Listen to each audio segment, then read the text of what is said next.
Well, this video is probably not a good idea. I hope I survive this. Okay, so let's just get on with it. The Prince of Persia trilogy is a classic and beloved game series, and I love it to bits.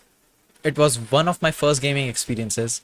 The Two Thrones holds a special place in my heart, and for all its faults, it still managed to tell a story that reached me and stuck with me for all this time. Sands of Time is in a similar vein, although I prefer the Two Thrones, but it's still a fine game that tells a unique story. I'm not gonna pretend that I know exactly how big of a deal this game was in terms of its mechanics. I've just heard along the grapevine that it was, at the very least, innovative. So, as you've probably noticed, I talked of the Alpha and the Omega, but I did not mention the middle game. Well, that is by design, because Warrior Within frustrates me, and it is a beloved game that many consider to be the best in the trilogy. And I staunchly disagree. I think it's just not an enjoyable experience to play anymore. I know that last line might make it sound like that I'm vilifying this game and anyone who likes it, but that's not the case. This is just my opinion filtered through my own biases, and I recognize that, but that's the point. I'm making this video because I want to share my thoughts on this game. Maybe even find people who agree and also to hear other people's perspectives. I'm open to all of that. So, with that disclaimer out of the way, let's get into it. I'm gonna start with the things that I think still work for me playing it in 2025. The first and foremost, the music of the entire trilogy is goated, and this game is no exception. Though I still haven't given it much thought, but I think I remember the soundtracks that I remember most from this game are the main menu theme, the Dahaka chase music, the tower encounter. They are all so goddamn amazing. And the other thing that is still the best part of the game are the Dahaka chases. Still seeded with tension, and Dahaka looks as menacing as ever. And the fact that if you do fuck up during the chase, then you actually get punished for it. I'm a big fan of consequences like that. It makes the tense moments hit even harder. The Dahaka's character design is also sick as fuck. The tendrils, the infinity horn, and the bulk.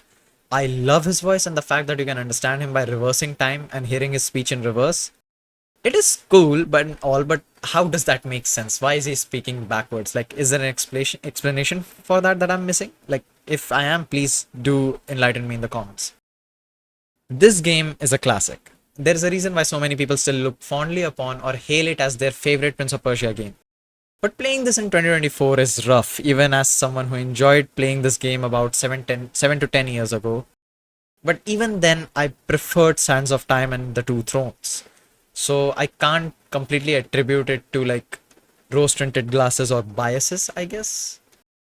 So the main selling point of this game was the combat, which frankly just feels like button mashing to me. And also there's the added layer of bullshit because as you progress through the game, not only do the enemies get stronger, but they also start blocking way more. And that shit is just annoying because from what I remember, there are like two ways to break that guard. One is the wall rebound and other is the charge slam. I hate doing both of them because unless you are near a wall, you now need to leave combat to find a wall, or you need to charge this goddamn attack that takes 2 centuries, and you most definitely will get interrupted while doing that. I took every chance to skip combat. I would just roll up and acrobatics away whenever the opportunity presented itself.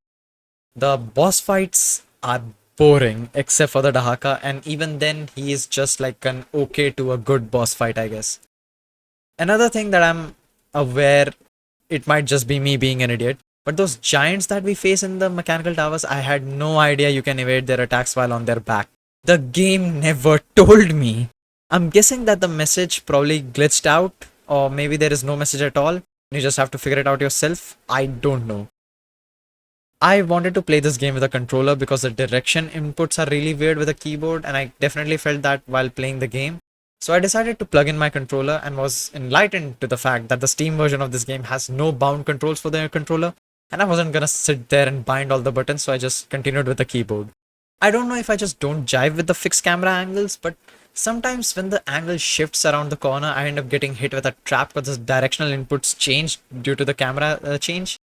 And the story makes no goddamn sense, and please enlighten me if I've missed something. The time travel aspect makes no sense. The prince travels to the island to stop the Sands of Time from forming so that he never opens the Sands of Time back in Azad. But because he stops the formation of Sands of Time, that means he never opened the sands to begin with, and that means the Dahaka was never after him, so he never went to the island in the first place.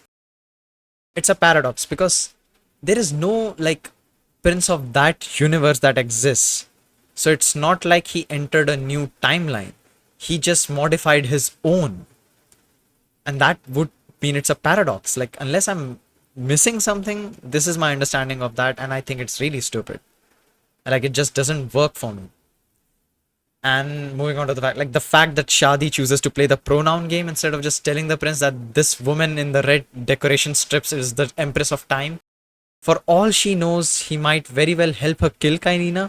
But nah, she chooses to get bodied by us, and even then she gets another chance to possibly get her revenge by revealing that Kailina is the Empress of Time to the prince. But nah, she chooses to deliver ominous pre-death dialogue and then gets fucking blasted into smithereens. Kailina believes that fate cannot be changed, but still thinks that sending the prince on a wild goose chase might end up killing him, and she also just straight up seals her fate by being the aggressor. And yeah, let's talk about the fact like metal bikini armor is just stupid. It makes no goddamn sense. Like the character designs for both Kailina and Shadi are just ugh, they are bad.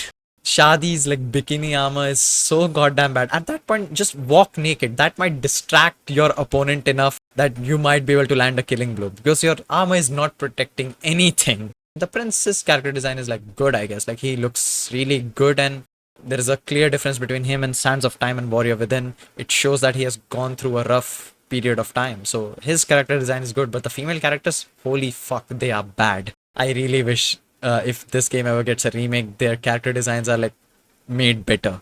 So overall, playing this game was not a good time. It was filled with frustration and annoyance, and I'm probably never touching this game again. If I get the itch for Prince of Persia again, then I'm probably just gonna stick to Forgotten Sands and the True Thrones. And before anyone points it out, I am aware that Forgotten Sands also has a shit story, but it has fun, simple combat with probably the best parkour out of any Prince of Persia game. Like, the final climb of Forgotten Sands is fucking goated. And every opportunity of parkour, I'm just so happy within Forgotten Sands. And also, the so many mechanics are integrated into the parkour system, and they never feel tedious. So yeah, with that over, I'll see you guys in the next video if I survive.